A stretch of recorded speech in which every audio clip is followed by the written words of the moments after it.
तो कश्मीरी एहतजाज करे वो इंडियन एजेंट है। जो हक मांगता है, जो सवाल करता है वो गद्दार है। बलोच हक मांगे वो गद्दार है, पख्तून हक मांगे गद्दार है। अगर एक कमरे का किराया, बिजली का बिल है, गैस का बिल है, और ये जो इन्होंने ये बजट आ रहा है, मैं कह रहा हूँ तनख्वाहें बढ़ाने की बजाय ये तनख्वाहें कम कर दे।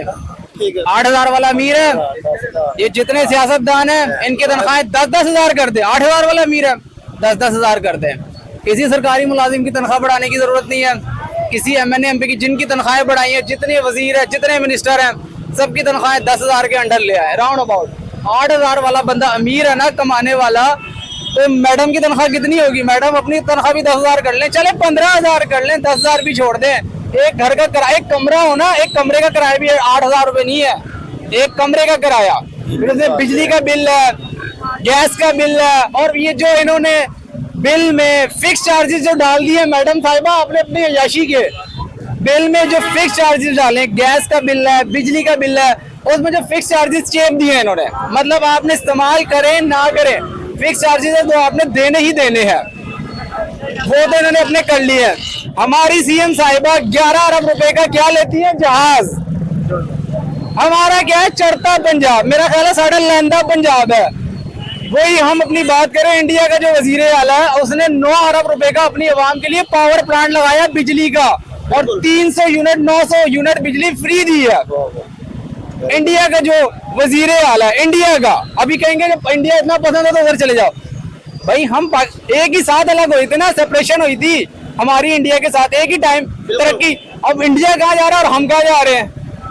हम पीछे की तरफ आ रहे हैं। नहीं, हम लैंदा पंजाब जा रहे हैं, चढ़ता पंजाब वो है। उनका वजीर आला अपनी आवाम के लिए सोच रहा है, उनको बिजली फ्री दे रहा है, उनके लिए पावर प्लांट लगा रहा है। हमारी वजीर आला इसराइली 11 अरब रुपए का जहाज ले रही है, वो भी इसराइली जहाज, इसराइली जहाज, और पायलट रखे हैं जिनकी 35-35 हजार डॉलर तनख्वाह है। कोई भी खड़ा, इतने लोग खड़े, मैं कह रहा हूँ आप $1 को कैलकुलेट कर लें और 35,000 डॉलर कितने बनते हैं आप कैलकुलेट कर लें। किसके पैसों से? हमारे ये सारे जितने खड़े हैं, हमारे पैसों से वो पायलटों को तनख्वाह जा रही है। ये अपनी जेब से दे रही है मोहतरमा। जब पायलट रखे हैं इन्होंने, 2 जहाज के पायलट हैं, यानी कि $70,000 तनख्वाह जो है ना, वो फिक्स चार्जेस जो लगाए, मेरा ख्याल है वो उधर ही थोक रहे हैं ये अवाम को। जो सवाल करते हैं, आपके मुताबिक जो नया बजट आया है, क्या उससे आपको लगता है कि आवाम को रिलीफ दिया जाएगा? जो महंगाई का रोना धोना आम रोटी है वो कम होगा? जब उन्होंने कह दिया ना 8,000 कमाने वाला बंदा अमीर है, वो गुर्बत की लकीर में नहीं आता है, फिर आप सोच ले बजट किस तरह का आएगा। जब इनके लिए 8,000 कमाने वाला बंदा अमीर है ना, तो सोच ले बजट किस तरह का आना है।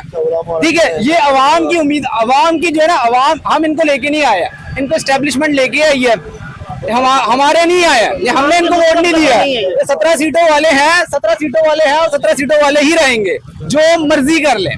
हमने इनको मुंतखब नहीं किया।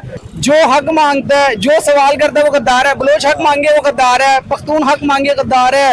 अगर तो कश्मीरी एहतजाज करे वो इंडियन एजेंट है। जिसके घर में रेड होती है, उसके घर, साद रिजवी के घर पे रेड हुई, वो इंडियन करेंसी निकल आई। अवामी जम्मू कश्मीर एक्शन कमेटी है, उसके जो चेयरमैन है, उसके घर पे रेड हुई, इंडियन करेंसी निकल आई। इमरान खान के घर में रेड हुई, इंडियन करेंसी निकल आई। हर कोई रॉ का एजेंट बन जाता है, हर कोई, यानी कि हर सवाल पूछने वाला, हर हक मांगने वाला वो गद्दार डिक्लेयर हो जाता है। फिर सही कौन है? तो जो अवाम अगर हक मांगते तो अवाम भी मेरी बात सुने, 2025 2026 25 से छोड़ दें, 25 में तो इन्होंने कत्लेआम इतना किया है, 26 में भी आ जाए, उससे पहले हम चले जाते हैं 2018, 19, 20 या 16, 17, 18, 19, 20, 21, 22 तक आते हैं। कितने एहतजाज होते थे महंगाई के खिलाफ? 450 में पेट्रोल गया, कोई एहतजाज नजर आया हो आपको?